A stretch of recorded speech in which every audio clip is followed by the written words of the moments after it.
Mabel and the Sock Pirates by Elwyn Tate. Mabel and the Sock Pirates is out now in paperback on Amazon.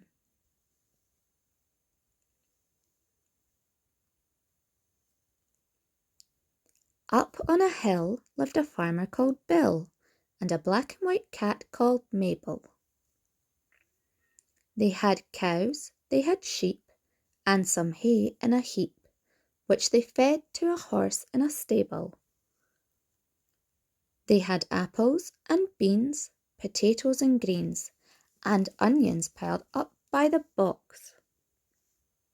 But what flourished the most on their farm by the coast were their magical trees which grew socks. There were red socks and green socks, long socks and lean socks. There were socks made of silver and gold.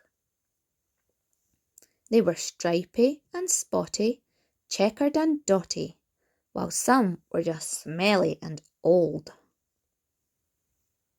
Whatever the type of sock, it grew ripe on the trees of this curious farm.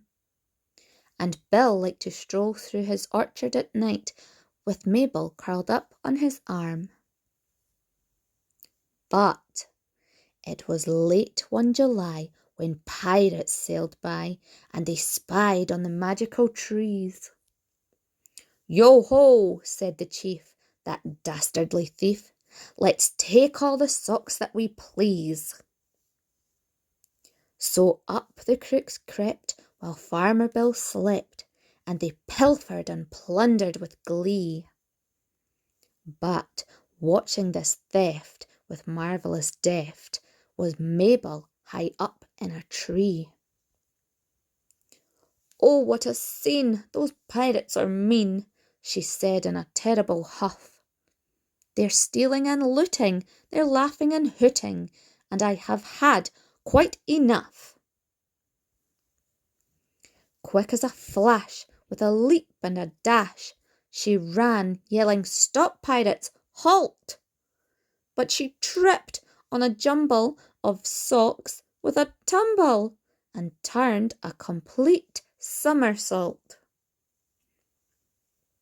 Mabel the cat was covered in socks, from her head to her paws to her tail. Still she ran, and she flew at the piratical crew, and she gave an enormous big wail. "Yo-ho, pirate boys, what's making that noise?" said the chief as he scratched on his beard.